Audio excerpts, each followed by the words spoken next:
ተናስተልን ተከብራችሁ የሬዲዮ ቤተሰቦችና አድማጮች ዕለቱን ዜናዎችን እናሰማችኋለን። ዜናውን እናሰማችሁን ሀብታሙ አስፋና ታምሩግራን ባለንበት ሰዓት አቆጣጠር የዛሬ ጥቅምት 11 ቀን 2018 ዓ.ም ዜናዎችን ከማሰማታችን በፊት አርዕስተ ዜናውን እናስቀድማለን። የኮሞሮዱ ማስጠንቀቂያ፣ የፋኖ አመራር ጥሪ፣ የቤንሻንጉል ውሳኔ፣ ጅቡቲ ላይ የተጋለጠው ማዳበሪያና አማራ ክልል የቡሬ ግንባር ጉብኝት፣ የፖለቲካ እስረኞቹ ቅሬታ፣ ጨለማና የሎስ አንጀለስ ጎዳና፣ ወደ እስር ቤት የሄዱት ፕሬዝዳንት የሚሉና ሌሎችም ወቅታዊ ዜናዎች ያሉን ዝርዝሩን እንሆ።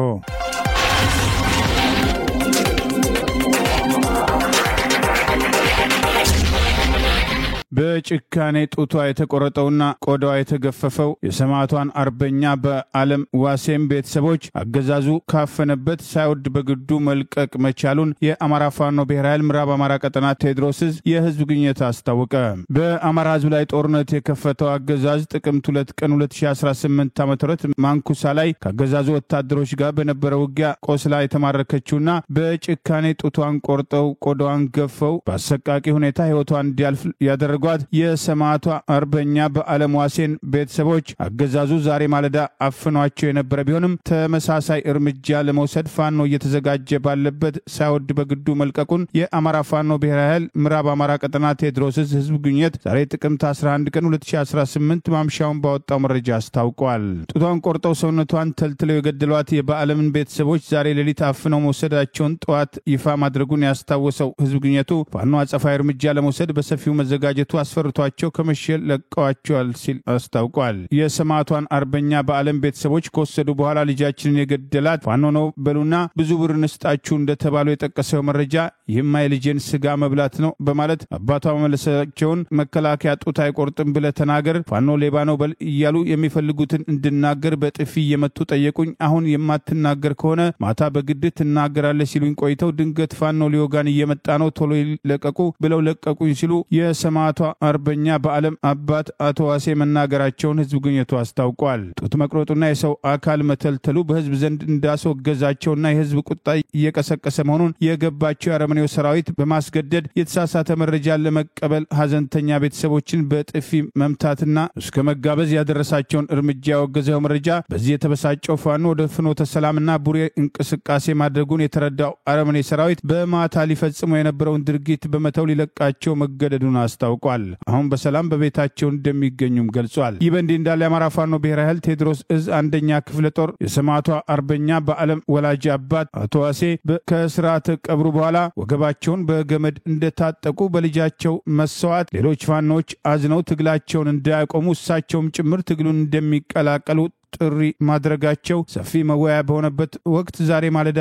መታፈናቸው ሲሰማ በአካባቢው ያሉ ፋኖች የጠላት መሳሪያ በመሆን ይህን ድርጊት የፈጸሙ ባንዳዎችና ከነሱ ጋር አብረው የተሰለፉ የአገዛዙ ስልጣን አስጠባቂ ወታደሮች ላይ የተጠናከረ ኦፕሬሽን በመውሰድ ይህንን የግፍ እርምጃ እንዲያስቆሙ ጥሪ ሲቀርብ ነበር። ይህ በእንዲህ እንዳለ አማራ ፋኖ ብሔራዊ ኃይል ምዕራብ አማራ ቀጠና ቴዎድሮስ ዕዝ አንደኛ ክፍለ ጦር ኮሎኔል ታደሰ ሙሉነ ብርጌድ ዛሬ በመራዊ ከተማ ከንቲባ ጽሕፈት ቤት ቅጥር ግቢ ተሰብስበው በነበሩ የብልጽግና ጉዳይ አስፈጻሚ አመራርና ወንበር ጠባቂ ኃይል ላይ ከባድ ጉዳት ማድረስ መቻሉን የአፋብኃ ቴዎድሮስ ዕዝ ህዝብ ግንኙነት መምሪያ ባወጣው ተጨማሪ መረጃ አስታውቋል። በዚህ ጥቃትም በርካታ አመራሮችን ታርጌት ያደረገና ከፍተኛ ሰብአዊና ቁሳዊ ኪሳራ በጠላት ላይ ያደረሰ እርምጃ እንደነበር አስታውሷል። በሰሞኑ ያለ ምክንያት የመራዊ ወጣቶችን የሚያፍሰውና የሚያግተው የስርዓቱ ቅጥረኛ ስብስብ በዛሬው ጥቃት ከፍተኛ ድንጋጤ ውስጥ መግባቱና እርስ በርሱ አለመተማመን እንደገጠመው ማረጋገጥ መቻሉን የአማራን ግፍ በውል የተገነዘቡ ከጡት ቆራጭ ስርዓት ጋር አንወግንም ያሉ ከ9 በላይ የአረመኔው ሰራዊት አባላት ኤፍሬም አጥናፉ ብርጌድን መቀላቀላቸውንም አስታውቋል።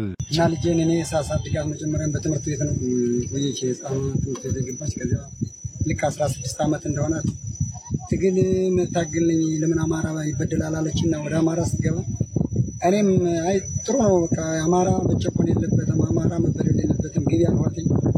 ከዚያ ኮማንዶ ስልጣን ኃይለች አጋጣሚ ስታመም አጃ ይቻል ነበር ግን እኔ ልጄ የሱ የኔ ልጅ ጡቷ ተቆረጠው የኔ ልጅ በካራ ተጨቀጨቀች ብዬ እኔም ስሜታዊ ማልሆን ወደ ኋላ ማለንም ግን እኔ እንደገና አባቷን ሞታለሁ።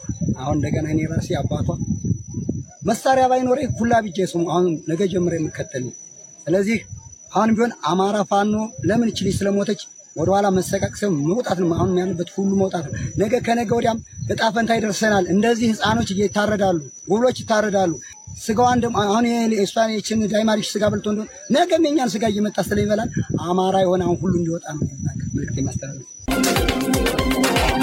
ኢትዮጵያ ወደ ቀይ ባህር ለመድረስ የምታደርገው እንቅስቃሴም ከኢትዮጵያ አልፎ ለቀጠናው አገራትም ሰላምና ልማት ወሳኝ ነው። ይህ ካልሆነ ግን ቀጠናው ሊተራመስ ይችላል ሲሉ አንድ የጦር መኮንን ተናገሩ። በአፋር ክልል ሰመራ ዩኒቨርሲቲ ውስጥ ሰሞኑን በአባይ ወንዝና በቀይ ባህር ጉዳይ የአፋር ስትራቴጂካዊነት በሚል ሲምፖዚየም ላይ ንግግር ያደረጉት በኢትዮጵያ ባህር ኃይል ምክትል ኮማንደር ተገኝለታም በሰጡት አስተያየት የወደብ ባለቤትነት ጉዳይ የብሔራዊ አጀንዳችን ሆኗል። ለዚህ ምክንያት የኢትዮጵያ ኢኮኖሚ ህዝብ ከማደጉን ባሻገር በቀይ ባህር ላይ እና በኤደን ባህረ ሰላጤ አካባቢ ከሃያላን እስከ አነስተኛ ሀገራት ወታደራዊ ቤዝ የመቆርቆራቸው ጉዳይ በቀጥታም ሆነ በእጃዙር ለኢትዮጵያ ብሔራዊ ደህንነትም ስጋት ይፈጥራልን ብለዋል።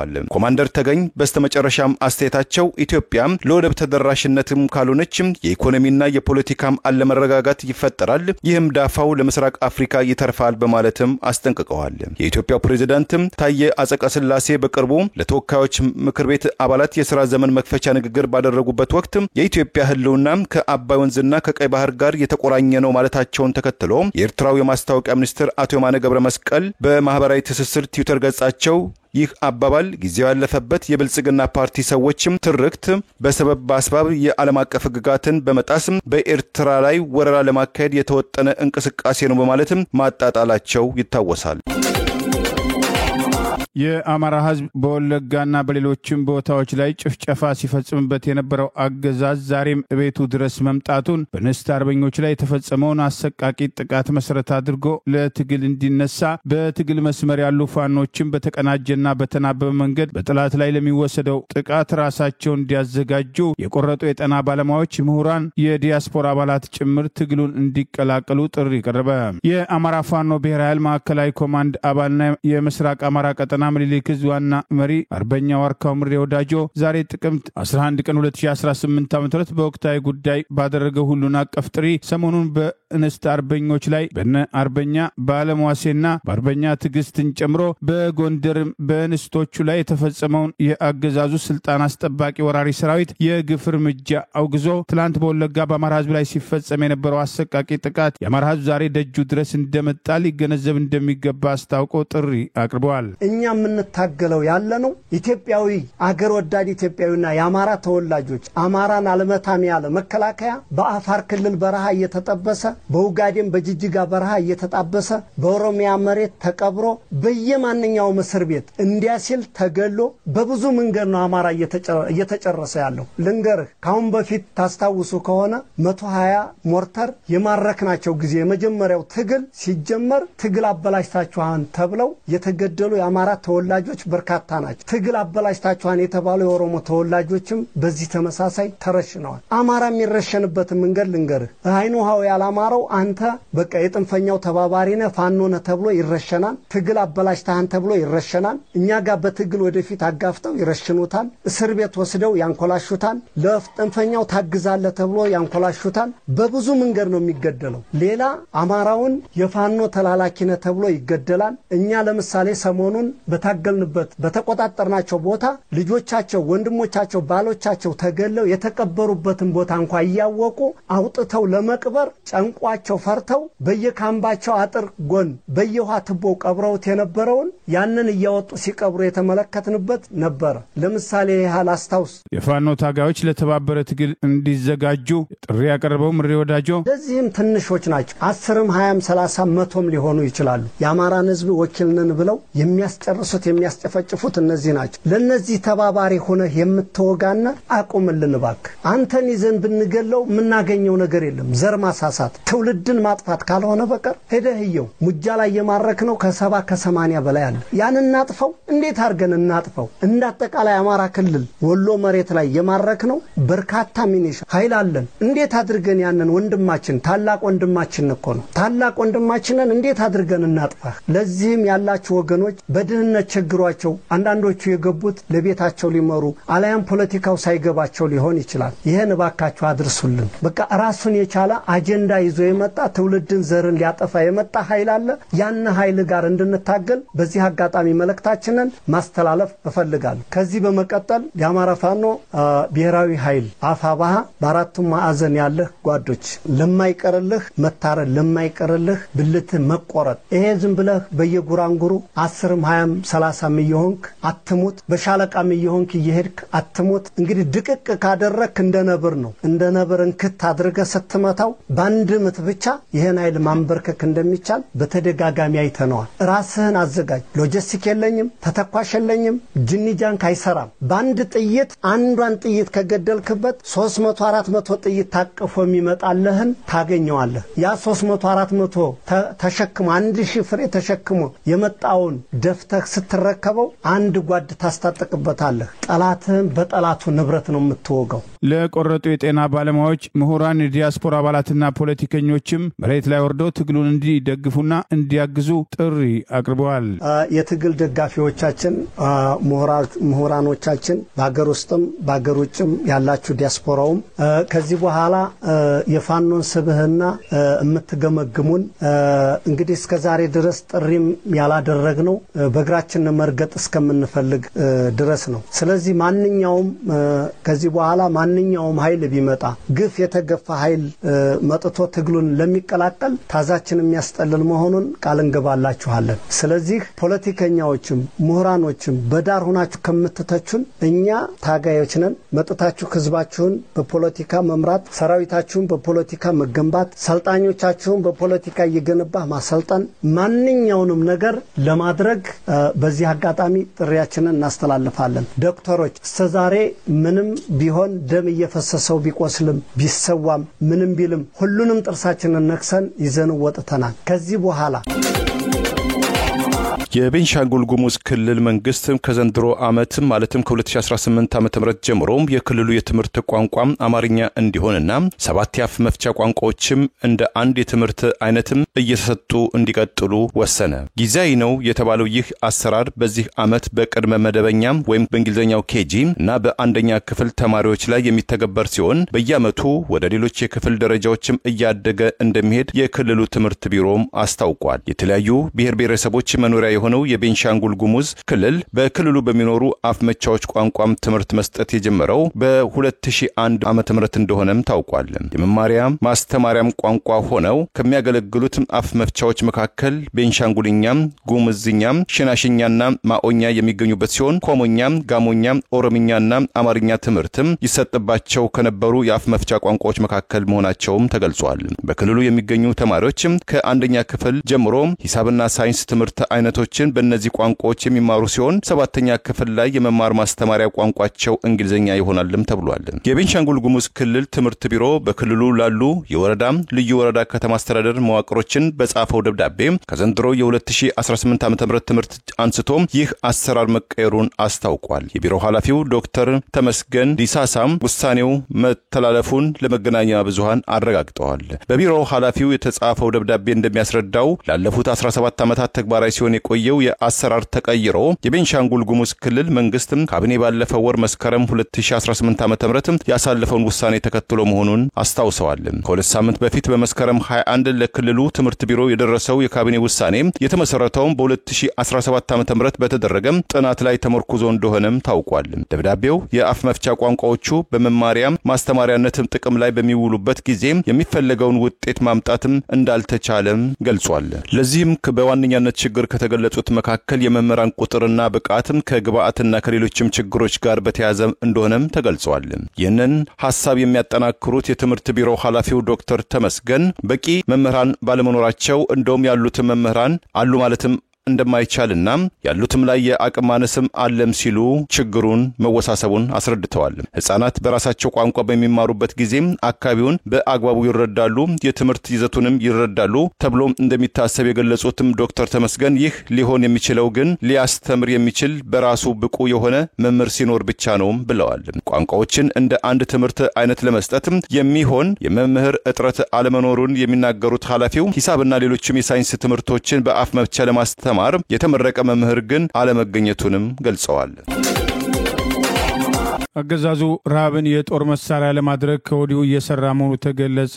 ባለፈው ዓመት ክምርና ማሳ ሲያቃጥል የነበረው አገዛዝ የደረሰ አዝመራ በአማራ ክልል እያወደመ መሆኑ ተጠቅሷል። ጅቡቲ ላይ ወደ ድንጋይ የተቀየረው የተበላሸ ማዳበሪያ ወደ አማራ ክልል ማስገባት መጀመሩ ጥያቄ አስነስቷል። በአማራ ሕዝብ ላይ ጦርነት የከፈተ አብይ አገዛዝ ዛሬም ንጹሐንን የጥቃት ኢላማ በማድረግ የሰው ልጅን ገላ ሲገፍ፣ ጡት ሲቆርጥ፣ ብልት ሲሰልብ የሚውለው አረመኔ ሰራዊት ከዚያ አሰቃቂ ሞት የተረፈው ማህበረሰብ እህል በልቶ እንዳያድር አዝርቱን እየመነጠረ ይገኛል በማለት የአማራ ፋኖ ብሔራዊ ኃይል ቴዎድሮስ ህዝብ ግንኙነት ይፋ ያደረገው መረጃ ገልጿል። ዛሬ ሰከላ ወረዳ ግሽ አባይ ከተማ የሚገኘውን የአርሶ አደር በቆሎ የብልጽግና አመራርና ሚሊሻ እየመነጠሩ ተጫውተውበታል። አማራ የሆነንና የአማራን ሁሉ ለማጥፋት አቅዶ የተነሳው ጡት ቆራጭ አረመኔው አገዛዝ በዚህ መልኩ ለጋ በቆሎ እያጨደ ይገኛል በማለት በማስረጃ አስደግፎ ይፋ አድርገዋል። የአማራ ወጣት በተለይም በየከተማ ያላችሁ ቁጭትና ይዟችሁ ትግሉን ተቀላቅላችሁ ይህንን ስርዓት ለአንዴና ለመጨረሻ ጊዜ እንድናስወግደው ስንል ጥሪያችንን እናስተላልፋለን በማለት የአማራ ፋኖ ብሔራዊ ኃይል ቴዎድሮስ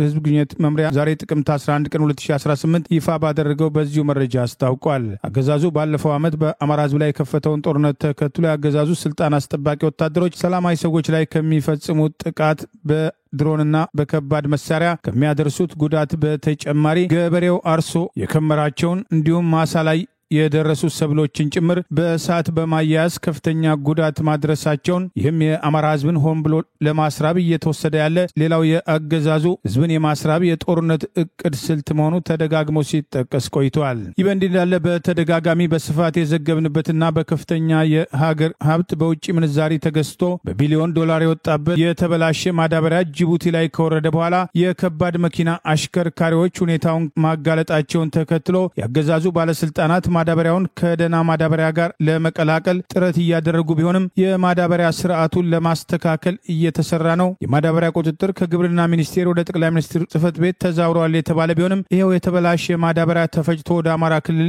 መግባት መጀመሩን፣ በዚህም ሳቢያ ደብረ ብርሃን ከገቡት በርካታ ተሽከርካሪዎች የተበላሸውን ማዳበሪያ አታወርዱም በሚል የአካባቢው ባለስልጣናት እንዳስቆሟቸው ለማወቅ ተችሏል። ዛሬ በደብረ ብርሃን 35 ከባድ ተሽከርካሪዎች ከጅቡቲ ይህንኑ የተበላሸ ማዳበሪያ ነው የመጡ ቢሆንም የደብረ ብርሃን ግብርና ቢሮ የተበላሸ ማዳበሪያ እንቀበልም በማለት ላለፉት 2 ሳምንታት ተሽከርካሪዎቻቸውን እንዳስቆመባቸው አሽከርካሪዎች ያቀረቡትን ቅሬታ ተከትሎ በሌሎችም አካባቢዎች በተመሳሳይ የተበላሸውን ማዳበሪያ አገዛዙ እያሰራጨ መሆኑን የአማራ አርሶ አደር የተበላሸ ማዳበሪያ በመግዛት ለተጨማሪ ጉዳት ለማጋለጥ እየተሰራ መሆኑን ያሳያል ተብሏል። ቀደም ሲል ጅቡቲ ላይ ከ1 ሳምንት በላይ ተጉላልተናል፣ የተበላሸው ማዳበሪያ ተፈጅቶ ከደናው ጋር ተቀላቅሎ ወደ አገር ውስጥ ሊገባ ነው በሚል የከባድ መኪና አሽከርካሪዎች ከጅቡቲ ወደብ ያሰራጩትን መረጃ ተከትሎ አገዛዙ ዛሬም ይፋ መግለጫ ያልሰጠ ቢሆንም በአደባባይ በተደጋጋሚ ባለፈው ዓመት ማብቂያ ላይ ለሀገሪቱ የሚያስፈልግ ማዳበሪያ በውጭ ምንዛሪ ተገዝቶ ወደ አገር ቤት ተጓጉዞ ተጠናቋል በማለት ከተሽከርካሪ አልፎ በባቡር አጓጉዘናል የሚል ሐሰተኛ መረጃ ሲያሰራጩ እንደነበር አይዘነጋም። የማዳበሪያ ዋጋ በከፍተኛ ደረጃ የጨመረበትና ገበሬውን በዳ ማዳበሪያ እየሰጡ በየደረጃው የአገዛዙ ባለስልጣናት የስርዓቱ ጭሰኛ በማድረግ የገበሬው ህይወት እንዳይሻሻል የነሱ የፖለቲካ ማስፈጸሚያ ለማድረግ ሲሰሩ መቆየታቸውን የሰሞኑ የተበላሸ ማዳበሪያ ፈጅቶ ወደ አገር ውስጥ ለማስገባት የደረሱበት ውሳኔ ይህንኑ የሚያሳይ መሆኑ ተደጋግሞ ሲጠቀስ ቆይቷል። የማዳበሪያው መረጃ ከተጋለጠ በኋላ ጅቡቲ ድረስ የፌዴራል ፖሊስና የሙስና ኮሚሽን ባለስልጣናት የተባሉ የሄዱ ቢሆንም እስካሁን ድረስ በህግ ተጠያቂ የሆነ አንድም ባለስልጣን አለመኖሩ፣ ዘረፋው የተፈጸመው በከፍተኛ የመንግስት ስልጣን ላይ ባሉ ሰዎች በመሆኑ ሁኔታው ተድበስብሶ ሊቀር ይችላል የሚል ስጋት አስቀድሞ እንደነበር አይዘነጋም። በአሰብ ጉዳይ ከኤርትራ ጋር ጦርነት ውስጥ ከመግባት በዲፕሎማሲ እና በዓለም አቀፍ ህግ ጉዳዩ መታየት አለበት የሚሉ ድምጾችን ወደ ጎን ያደረገው የአብይ አገዛዝ ዛሬ በአሰብ አቅራቢያ ቡሬ ግንባር ባለስልጣናቱን መላኩ ጦርነቱ አይቀሬ መሆኑን ያሳያል ተብሏል። ከኤርትራ መንግስት ጋር አብይ አህመድ በግሉ አደረግኩት ያለውን ስምምነት ተከትሎ የምጽዋን ወደብ ጭምር እስከ መጠቀም የሚያስችል ንግግር ተደርጎ እንደነበር ከኤርትራ መንግስት ጋር የተደረጉ ንግግሮችን ከአብይ አህመድ አልፎ ወደ ፓርላማውም ሆነ ሚኒስትሮች ምክር ቤት ወደሚባለው ለይስ ለይስሙላ እንኳን መጥቶ እንደማያውቅ አብይ አህመድ በግሉ የነበረውን ግንኙነት ከፕሪቶሪያውን ስምምነት መሰረት አድርጎ ከኤርትራ መንግስት ጋር ወደ መፋጠጥ ከገባ በኋላ አሰብን በኃይል እናስመልሳለን የሚለው እርምጃ ተጠናክሮ መቀጠሉና ወደ መጨረሻ ምዕራፍ ተሸጋግሯል የተባለበት ዛሬ በቡሬ ግንባር የአብይ አህመድ የደህንነት አማካሪ አምባሳደር ሬድዋን ሁሴንና የምስራቅ አፍሪካ አማካሪ የተባለው የቀድሞ የትግራይ ጊዜያዊ አስተዳደር ፕሬዝዳንት አቶ ጌታቸው ረዳ በስፍራው መገኘታቸው የቀጣዩ ጦርነት ምዕራፍ ግልጽ ማሳያ መሆኑ እየተገለጸ ነው። ከሁለቱ አመራሮች በተጨማሪ ከፍተኛ የመከላከያ ወታደራዊ አዛዦች፣ የአፋር ክልል አመራሮች ያካተተ አሰብ መዳረሻ የሆነችው ቡሬና አካባቢዋ ገብተው ጉብኝት ያደረጉ ሲሆን ከነዋሪዎች ጋር በመነጋገር ወደ ቀይ ባህር መዳረሻ ሰንቀናል፣ ሰራዊቱ ተዘጋጅቷል የሚሉ በአገዛዙ ማህበራዊ ሚዲያ ፈቀላጤዎች በኩል እርምጃው ለቀጣዩ ጦርነት እየተደረገ ያለው ዝግጅት መጠናቀቁን እንደሚያሳይ መግለጽ ጀምረዋል። በአካባቢው ያሉ ነዋሪዎች መካከል በካድሬነት የተመለመሉና ተልኮ የተሰጣቸው ሳትሉ ሳታድሩ በፍጥነት ወደ አሰብ ውሰዱን የኤልዳአር ቡሬ ማንዳ ህዝብ ጥያቄ ነው በማለት ተወከሉ የተባሉ ካድሬዎች ይህንን ጥያቄ ማቅረባቸውና አገዛዙ በኃይል የአሰብ ወደብን ለአረብ ኤሚሬት አጀንዳ ሲባል ለመቆጣጠር የሚያደርገውን እንቅስቃሴ እያጠናከረ መምጣቱ ማሳያ ነው ተብሏል። አሰብን በዲፕሎማሲያዊና በዓለም አቀፍ ህግ በድርድር ማምጣት የሚቻልባቸውን ሁኔታዎች ባለፉት ዓመታት ጭምር አንድም ቀን ሞክሮ የማያውቀው አብይ አህመድ አገዛዝ ከኤርትራ መንግስት ጋር ቁርሾ ውስጥ የገባችውና ከአሰብ ወታደራዊ ይዞታዋ ተነስቶ የተባረረችው አረብ ኤሚሬት አብይ አህመድን በአገር ውስጥ የእርስ በርስ ጦርነት ድሮን በማስታጠቅ ንጹሃንን እያስጨፈጨፈች በኢትዮጵያን ደም አሰብን መልሳ ለመቆጣጠር የምታደርገው እንቅስቃሴ አረብ ኤሚሬትን ጨምሮ የተለያዩ ሀገራት ከአብይ ጎን እንደሚሰለፉት ሁሉ ከኤርትራ መንግስት ጋር ሳውዲ አረቢያን ጨምሮ የተለያዩ ሀገራት በመሰለፍ ሁለቱ ሀገሮች የጦርነት አውድማ በመሆን ተጨማሪ ወጣቶችን ከማስጨረስ ይልቅ የዲፕሎማሲና የዓለም አቀፍ የግልግል መድረኮች ተመራጭ መሆናቸው በተደጋጋሚ ሲጠቀስ ቆይተዋል። የአገዛዙ ስልጣን አስጠባቂ ጦር ኤታማጆር ሹም የቀድሞ ምርኮኛ ብርሃኑ ጁላ በአዲሱ ዓመት አቅጣጫችን ወደ አሰብ ነው በማለት ከዚህ ቀደም መግለጹ አይዘነጋም። አረብ ኤሚሬት በጎረቤት ሱዳን የሁለቱ ጀነራሎች ግብግብ በሚሊዮን ለሚቆጠሩ ሱዳናውያን ስደት ምክንያት የሆነውን ጦርነት ተከትሎ ከጀነራል ሐምዲ ደጋሎ ጋር በመሰለፍ ቅጥረኛ ወታደሮችን ጭምር በማሰማራት የዳርፉር ግዛትን ጨምሮ በተለያዩ የሱዳን አካባቢዎች ከፍተኛ ሰብአዊ መብት ጥሰት ሲፈጽም የቆየው የጀነራሉን እንቅስቃሴ ስትደግፍ የቆየ ሲሆን በተቃራኒ ሱዳን ወታደራዊ መሪ ጀነራል አልቡርሃንን ሳውዲ አረቢያ፣ ግብጽን ጨምሮ የተለያዩ ሀገራት መደገፋቸውና የሁለቱ ጀነራሎች የእርስ በርስ ጦርነት ሱዳንን የጦር አውድማ ከማድረግ ባለፈ ለሱዳናውያን ጥቅም እንዳላመጣና ተጨማሪ ጦርነት ለአፍሪካ ቀንድም ያለመረጋጋት እንደሚያስከትል በባድመ ጉዳይ ጦርነት ውስጥ የገቡት ኢትዮጵያና ኤርትራ ከ70,000 በላይ ወጣቶች ከተገበሩ በኋላ ተመልሰው ወደ አልጀርስ ድርድር የሄዱበትን ሁኔታ የሚያስታውሱ ወገኖች የጦርነቱ ማብቂያ ተመልሶ ድርድር ለመቀመጥ ከሆነ ተጨማሪ ሕይወት ሳይጠፋ በዓለም አቀፍ መድረክና በሕግ አግባብ ጉዳዩን ማየት ይገባል የሚሉ አስተያየቶች አልፎ አልፎ ሲሰጡ መቆየታቸው አይዘነጋም። በሶማሌ ክልል ሽንሌ ከተማም በትላንትናው ሰኞ ጥቅምት 11 2018 ዓ.ም ሌሊት ላይ በደረሰ የባቡር ግጭትና የመገልበጥ አደጋ በትንሹ 15 ሰዎችም ሲሞቱ በ29 ሰዎች ላይ ጉዳት መድረሱ ተገለጸ። የሽንሌ ወረዳም እንዳስታወቀው በተገለበጠው ባቡር ስር ያሉ ሰዎችን ለማውጣትም ጥረት የተደረገ በመሆኑ የሟቾች ቁጥር ሊጨምር ይችላልም ብሏል። የባቡር አደጋው የተከሰተው ከድሬዳዋ እስከ ደወሌ የባቡር አገልግሎት በሚሰጠው የህዝብና የጭነት ማጓጓዣ ባቡር ፉርጎ ላይ ሲሆን አደጋው የደረሰባቸው ባቡሮችና ፉርጎቻቸውም በድሬዳዋም ደወሌም ምድር ባቡር ድርጅት ስር የሚተዳደሩ መሆናቸውም ታውቋል። የድሬዳዋ ደወሌ የምድር ባቡር ድርጅትም ለ25 ዓመታት ያቋረጠውን መንገደኞችን የማጓጓዝም ስራ እንደገና የጀመረው ከ4 ዓመት በፊትም ሲሆን በድርጅቱ ስር ያሉ ባቡሮች በሳምንት 2 ጊዜ ከድሬዳዋ ወደ ደወሌና ከደወሌ ወደ ድሬዳዋ ሰዎችና ሸቀጦችን ሲያጓጉዙ መቆየታቸውም ታውቋል። ትላንትም ከሌሊትም 8 ሰዓት አካባቢ አደጋ የደረሰበት ባቡር መነሻውን ከደወሌ አድርጎ ወደ ድሬዳዋ ይጓዝ የነበረ ሲሆን በአካባቢው የነበሩ የአይን ማኞችም እንደገለጹትም ዘይትም ስኳርና ዱቄትም የተጫነበት የባቡሩ 2 ፉርጎዎች ተንሸራተው ከመስመር በመውጣታቸው ከድሬዳዋ አቅራቢያ በምትገኘው በሽንሌ ከተማ ለአስቸኳይ ስራም ከቆመ ሌላ ባቡር ጋር በመጋጨታቸው አደጋው መከሰቱም ተገልጿል። በግጭቱና ይህንን ተከትሎ በደረሰው የባቡር መገልበጥም በአስቸኳይ ስራ ላይ የነበሩ ሰራተኞችና ከደወሌ ይመጣ በነበረው ባቡር ላይ የነበሩ መንገደኞች መሞታቸውን የተገለጸም ሲሆን በትላንቱ አደጋም 15 ሰዎች ህይወታቸው ማጣታቸውና በ29 ሰዎች ላይም ከባድና ቀላል ጉዳት መድረሱም የሽኒሌ ወረዳ አስተዳደር አቶ ጅብሪል ኡመር ለመገናኛ ብዙሃን ገልጸዋል። በተገለበጡት የባቡር ፉርጎችም ስር ቁጥራቸው ለጊዜው ያልታወቀ ሰዎች እንዳሉ የገለጹትም የአይን እማኞች ይህ የሟቾችን ቁጥር ሊጨምር እንደሚችል ስጋታቸውንም አክለዋል። ከፍተኛም ክሬኖችን በመጠቀም የተገለበጡ ባቡሮችን የማንሳት ስራም ዛሬ ረፋድም ሲከናወን መቆየቱም ተገልጿል። በአደጋው ጉዳት የደረሰባቸው ሰዎችም ድሬዳዋ ወደሚገኘው የኢትዮ ፈረንሳይ ድንገተኛ ሕክምና መስጫ ማዕከል ተወስደው በሆስፒታሉ ሕክምና እየተደረገላቸው መሆኑም ታውቋል።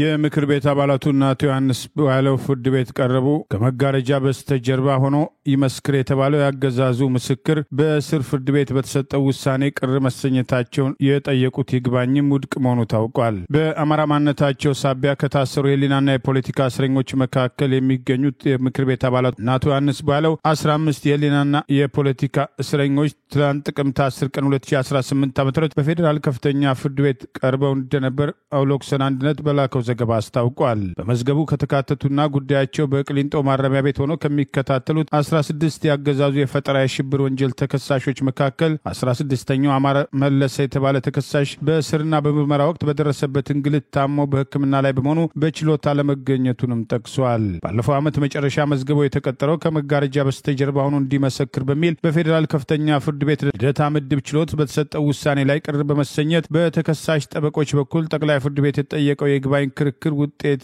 ለመጠባበቅ እንደነበር ይኸው ዘገባ ጠቅሷል። ትላንት ጥቅምት 10 ቀን 2018 በነበረው ችሎት በጠበቆች በኩል የቀረበው የይግባኝ ክርክር ውድቅ ተደርጎ አለ የተባለው የአገዛዙ ምስክር ተደብቆ ከመጋረጃ ጀርባ እንዲመሰክር ብይን ተሰጥቷል። ምክር ቤት አባላቱ የፖለቲካ እስረኞች እና አቶ ዮሐንስ ቧያለው መዝገብ 16 ተከሳሾች ላይ ክሱ ከተመሰረተና ሂደቱም ከቀጠለ 1 ዓመት ከ8 ወር በኋላ በአቃቢ ሕግ በኩል ወሳኝ ምስክር አለኝ በሚል ተጠይቆ ፍርድ ቤቱ ተቀባይነት ያገኘ ሲሆን ይኸው ምስክር ከመጋረጃ ጀርባ ሆኖ ይመስክርልኝ በማለት አቃቢ ሕግ የመንግስት አካልና የመንግስትን መዋቅር የሚጠቀም በመሆኑ በአቃቢ ሕግ ከለላና ሽፋን የተሰጠው ምስክር ማን እንዳያዩ ነው የሚደበቀው የሚሉን መከራከሪያ የፖለቲካና የህሊና እስረኞቹ በእስር ላይ በመሆናቸው በምስክሩ ላይ ጉዳት ያደርሳሉ ተብሎ የማይታሰብ በመሆኑ ከመጋረጃ ጀርባ ሊመሰክር አይገባም በሚል ተደጋጋሚ ተቃውሞ የቀረበ ቢሆንም ፍርድ ቤቱ ውድቅ ሲያደርገው ቆይቷል። አቃቢ ሕግ 15 የፌዴራል ፖሊስና መከላከያ አመራሮችና አባላትን ካስመሰከረ በኋላ ሁኔታውን በመገምገም አያዋጣኝም ብሎ ሲያስብ ከመጋረጃ ጀርባ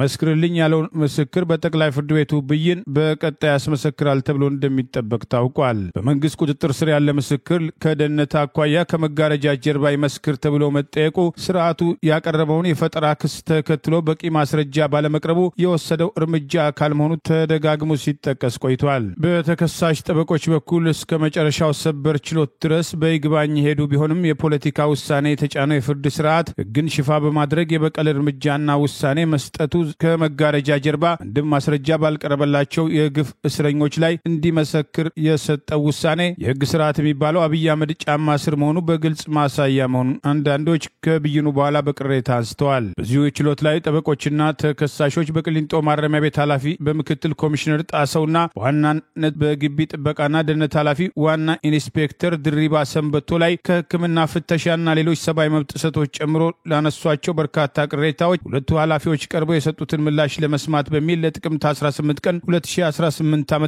ተለዋጭ ቀጠሮ ተሰጥቷል።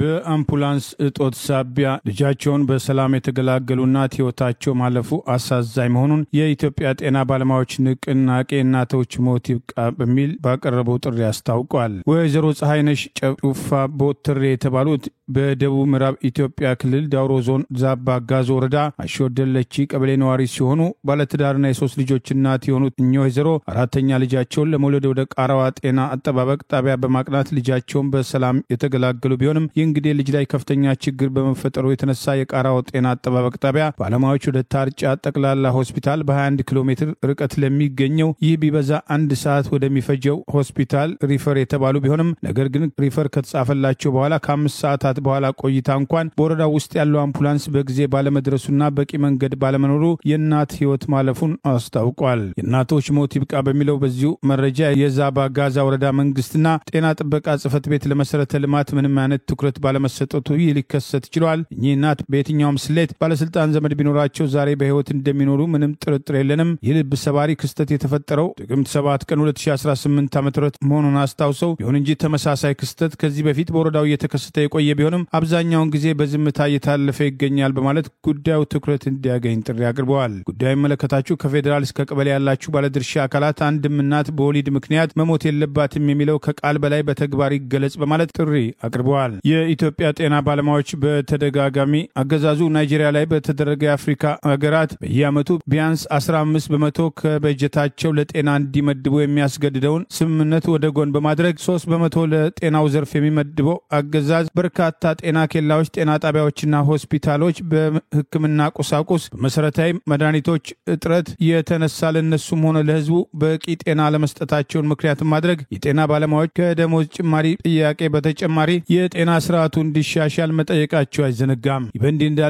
ብልጭልጭ ፕሮጀክቶችን ጦርነትንና ሪዞርቶችን በመስራት ላይ የተጠመደው አብይ አህመድ ዛሬም የሀገሪቱን በጀት ለተመሳሳይ ፕሮጀክቶች የሚያውል ቢሆንም መሰረታዊ የሆነው የመንገድ ግንባታ፣ የሆስፒታሎችና ጤና ጣቢያዎች፣ የጤና ኬላዎች አቅም የማሻሻል ጉዳይ ችላ መባሉ የእናቶች ሞት ይብቃ በሚል በየዓመቱ መፈክር የሚያሰማው አገዛዝ ለእናቶች ሞት ዛሬም የመሰረተ ልማትና የጤና አገልግሎት የተሟላ ለመሆን ምክንያት መሆኑን በቁጭት እየተነሳ ነው። ይበንዲ እንዳለ በርካታ የጤና ባለሙያዎች የትርፍ ሰዓት ክፍያ ያልተከፈላቸው መሆኑን እየጠቀሱ ሲሆን ከነዚህ ውስጥ በደቡብ ወሎ ዞን ተንታ ወረዳ የሚገኙ የጤና ባለሙያዎችም በወረዳው አስተዳደርና በወረዳው ጤና ጽህፈት ቤት ኃላፊ የጋራ ውሳኔ የ5 ወራት የትርፍ ሰዓት ክፍያ እንዳልተከፈላቸው ሲጠይቁ ማስተዳደሩ እያስፈራራ ድምጻቸውን እያፈነ መሆኑን በቅሬታ አንስተዋል። የኢትዮጵያ ጤና ባለሙያዎች መብታቸው እንዲከበር፣ የጤና ሽፋን እንዲያገኙ፣ የሚያገኙት አነስተኛ ደሞዝ እንዲሻሻል ያቀረቡትን ጥያቄ ጨምሮ 12 ጥያቄዎቻቸው ዛሬም ያልተመለሱ ቢሆንም መስከረም 5 ቀን 2018 ዓ.ም